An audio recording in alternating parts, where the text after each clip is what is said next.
Hello all, welcome to my channel Dinesh for SFDX.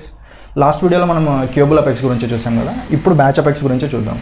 Batch apex అంటే ఏంటి? ఇప్పుడు for example మనకి ఒక థౌజండ్స్ ఆఫ్ రికార్డ్స్ వచ్చినాయి. ఆ రికార్డ్స్ అన్నిటిని నువ్వు ప్రాసెస్ చేసి ఒక ఫీల్డ్ని అప్డేట్ చేయాలి. నువ్వు అట్లా అప్డేట్ చేయాలన్నప్పుడు నార్మల్ అపెక్స్ ట్రాన్సాక్షన్లో పాసిబుల్ అవ్వదు. లెట్స్ సే ఫర్ ఎగ్జాంపుల్ ఒక A1 అనే అకౌంట్ రికార్డ్ ఉంది.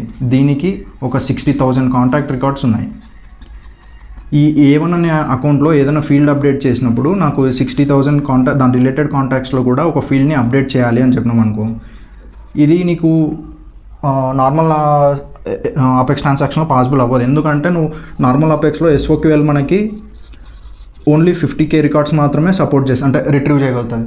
ఎక్కువ చేస్తే గవర్నర్ లిమిట్ త్రో చేస్తుంది. సో అలాంటప్పుడు మనం బ్యాచ్ అపెక్స్ని యూజ్ చేసుకుంటే సరిపోతుంది. సో బ్యాచ్ అపెక్స్లో ఏంటి, మనకు మెయిన్గా 3 మెథడ్స్ ఉంటాయి బ్యాచ్ అపెక్స్లో: స్టార్ట్, ఎగ్జిక్యూట్, ఫినిష్. సో ఈ స్టార్ట్ మెథడ్లో ఏం చేస్తామంటే ఏవేవైతే ఈ 60,000 రికార్డ్స్ ఉన్నాయి కదా, మన ఎగ్జాంపుల్లో ఈ 60,000 రికార్డ్స్ని ఫెచ్ చేసి ఈ స్టార్ట్ మెథడ్లో పెట్టుకొని ఇవి ఇక్కడ వచ్చిన రికార్డ్స్, ఈ 60,000 కాంటాక్ట్ రికార్డ్స్ని ఎగ్జిక్యూట్ మెథడ్లోకి పంపిస్తాం. ఇక్కడ ఆ 60,000 రికార్డ్స్ని బ్యాచెస్ లాగా డివైడ్ చేసుకుంటుంది. డిఫాల్ట్ సైజ్ వచ్చేసి 200.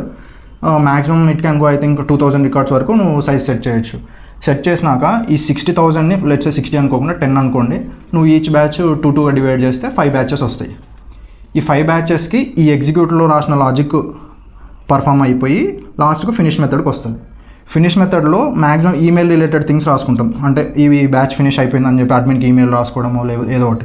ఇంకొకటి మనం బ్యాచ్ అపెక్స్లో గుర్తుపెట్టుకోవాల్సింది ఏంటంటే స్టేట్ఫుల్ అనేది ఒక థింగ్ ఉంటుంది.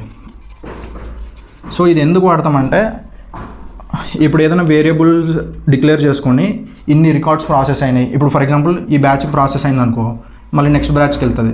వెళ్ళినప్పుడు గవర్నర్ లిమిట్స్ అనేవి రీసెట్ అయిపోతాయి. నీకు ఈ బ్యాచ్ జరిగిందని ఎన్ని రికార్డ్స్ అయినాయని కూడా తెలియదు నీకు. సో అలాంటప్పుడు డేటాబేస్ డాట్ స్టేట్ఫుల్ అనేది వాడుకుంటే ఇక్కడ ఎన్ని రికార్డ్స్ ప్రాసెస్ అయినాయో ఆ రికార్డ్స్ కౌంట్ని దీంట్లో స్టోర్ చేసుకోవచ్చు మనం. అంటే it maintains the state through overall the batches it process అనమాట. సో నీకు ఫైనల్గా ఆ వేరియబుల్లో ఆ హోల్ ఎన్ని రికార్డ్స్ ప్రాసెస్ అయినాయి అనేది స్టోర్ చేసుకోవచ్చు. కానీ దీనివల్ల కూడా కొన్ని ఇష్యూస్ ఉంటాయి. మనకి హీప్ సైజ్ అంటాం, అంటే ఎంత మెమరీ అలొకేట్ అవుతుంది. ఇది ప్రతి బ్యాచ్లో ఆ స్టేట్ మెయింటైన్ చేయడానికి కొంచెం స్టోరేజ్ అనేది దీనికి మనం ఇవ్వాలి కదా, దాన్ని హీప్ సైజ్ అంటాం మనం. సో అలాంటి ఇష్యూస్ కూడా వస్తాయి. అటువంటివన్నీ కన్సిడర్ చేసుకొని మనం దాన్ని స్టేట్ఫుల్ పెట్టుకోవాలా వద్దా, is it really necessary, how many records it's process అనేది చేసుకొని మనం బ్యాచ్ అపెక్స్ రాసుకోవచ్చు. నెక్స్ట్ వీడియోలో షెడ్యూల్ అపెక్స్ గురించి చూద్దాము. Thank you.